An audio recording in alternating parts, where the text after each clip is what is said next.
ৰাজজ্যোতিষ ভূঞা এজুৱে চিপি আমাৰ যুৱকসকল লগতে স্থানীয় কেইবাগৰাকী ব্যক্তিয়ে এই প্ৰত্যাহ্বানটো তেওঁলোকে যি ধৰণে সকলোৰে সহযোগত ইয়াত অৱশ্যে চৰকাৰী পক্ষও আছে মই সকলোৰে নাম নকওঁ কিন্তু মই চৰকাৰী যেতিয়া মই কেতিয়াও নকওঁ ৰাইজে যিখিনি জানে বুজিব কিন্তু এটাই কথা যে আমি প্ৰত্যেকগৰাকী আমাৰ থলুৱা ব্যৱসায়ী আৰু এই থলুৱা ব্যৱসায়ীৰ ক্ষেত্ৰত প্ৰতিটো মুহূৰ্তত আমি থিয় হমেই এইটো নেহাই হওক যোনেই হওক ইয়াত কোনো আমাক অলপো ইফাল সিফাল কৰিব নোৱাৰে যি ধৰণে আমাৰ দেখা পাইছে ডিমৌগুৰি যিটো আমাৰ তাত ব্যৱসায়ী এখন আছে ডিমৌগুৰিত দেখা পাইছে আপোনালোকে এই ডিমৌগুৰিৰ গোটেই দোকানীখিনি তাৰপৰা উচ্ছেদ কৰিবৰ কাৰণে আজিৰ পৰা 6 বছৰ আগতে সিদ্ধান্ত লৈছিলে তেতিয়া অৱশ্যে তাত সেইখিনি জেগা ব্ৰহ্মপুৰ পৰে স্থানীয় MLA আছে প্ৰাক্তন মুখ্যমন্ত্ৰী প্ৰফুল্ল কুমাৰ মহন্ত তাত কিন্তু থিয় হৈছিলো মই 38গৰাকী অসমীয়া যুৱক আৰু মই তাত থিয় হৈ তাত প্ৰত্যেকক সুধিলে আমাৰতো আছেই ক্ষীৰোদনটো আছেই হয় নাই সেইটো মই চব আছিলে আৰু উচ্ছেদটো বন্ধ কৰিলো যে নহব আমাৰ চব থলুৱা ল'ৰা লাগিলে আমি ট্ৰেইনটো বেলেগ ফালে লৈ যাম কিন্তু দোকানকেইখন তেওঁলোকৰ এইটোৱে হৈছে একমাত্ৰ উপাৰ্জনৰ স্থল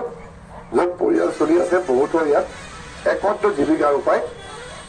আৰু তেওঁলোকে এইটো যদি হৈ যায় তেওঁলোকে এফালৰ পৰা তেওঁলোকৰ উপাৰ্জন হৈ যাব আৰু তেওঁলোকৰ পৰিয়াল নচলা হৈ যাব যি কি নহওক ৰখিলে এতিয়া তেওঁলোকক মই স্থায়ী দিবলৈ গৈ আছো স্থায়ী যাতে ভৱিষ্যতে যাতে আজি ৰূপক শৰ্মা আজি আছে কালি নাথাকিব পাৰে কিন্তু এই যে 38খন দোকান কিন্তু 38খন যাব নেকি 38 মোৰ এইটো মনত আছে এই 38খন দোকান যাতে স্থায়ী হৈ যায় প্ৰজন্ম পিছত প্ৰজন্ম হয়তো আহিব পাৰে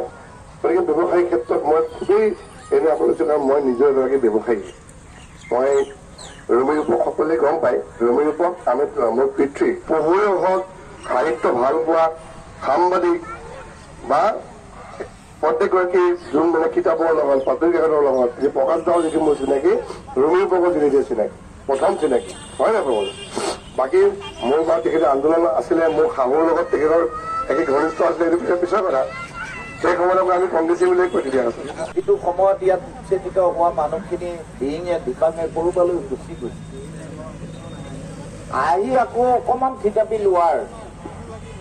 বাবে একত্ৰিত কৰাৰ এটা চেষ্টা চলিল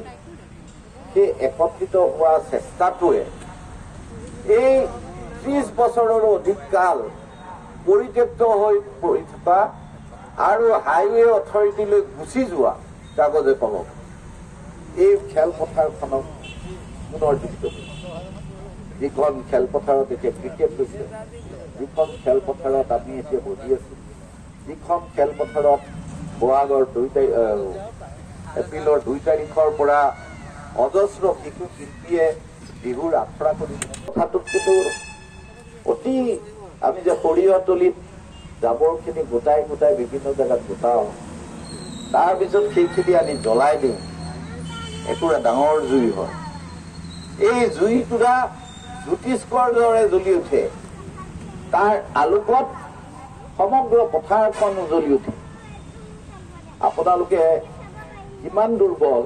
নিজকে যিমানে ভাবি নিব শক্তিশালী কিমানে হেঁচা মাৰি ধৰিব মই উদাহৰণ এইটোও দিছো কালিও মই কৈছো যে লুই ব্ৰেইল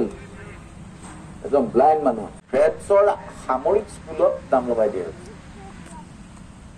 সামৰিক স্কুলত সেই সময়ত সাংকেতিক বাৰ্তাবিলাক পঠাবৰ কাৰণে ফুটা ফুটা কৰা এতিয়া যে ব্ৰেইল ব্লাইণ্ড ল'ৰা ছোৱালীয়ে চুই পঢ়ে সেই ফুটা ফুটা কৰা তেনেকুৱা শিক্ষা দিছিল যে তাৰে পঢ়ি পেলাই এইটোনো কি ইটো কি ও বুলি কৈছে ও টু আমুক এইটো 12 ডট চিষ্টেম আছিল লুই ব্ৰেইলে পঢ়িবলৈ যাওঁতে ক্লাছ 8 পোৱালৈকে তেওঁ চিন্তা কৰিছিল যে কণমানি ল'ৰা এটাৰ বেগেটটো ইমান ডাঙৰ নহয় যি বেগেটেৰে এই 12টা ফুটাৰ এই আখৰটো চিনি পাব পাৰিব গতিকে এইটো সৰু কৰিব লাগিব যে এই ব্ৰেইল লিপিৰে পঢ়াব লাগিব প্ৰথমতে ফ্ৰান্স গভৰ্ণমেণ্টে এইটো মানা নাছিল আৰু 24 বছৰত তেওঁৰ যিখন প্ৰথম ব্ৰেইল কিতাপ ওলাল বহু তৰ্ক বিতৰ্কৰ অন্তত সেয়া গ্ৰহণ কৰিবলৈ বাধ্য হ'ল আৰু আজি সমগ্ৰ বিশ্বতে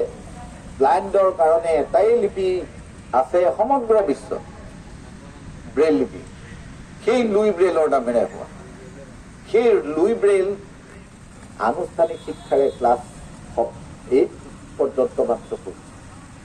তেওঁ 24 বছৰত ওলা ব্ৰেইল কিতাপখন সমগ্ৰ বিশ্বত এতিয়া চলে। আমাৰ বহু পণ্ডিত, বৰেণ্য পণ্ডিত, আজি ৰামায়ণ মহাভাৰত লিখি থৈ যোৱা সকল কোন শিক্ষানুষ্ঠানৰ ডিগ্ৰীপ্ৰাপ্ত, কিন্তু আজি কোনেও লৰচৰ কৰিব পৰা নাই।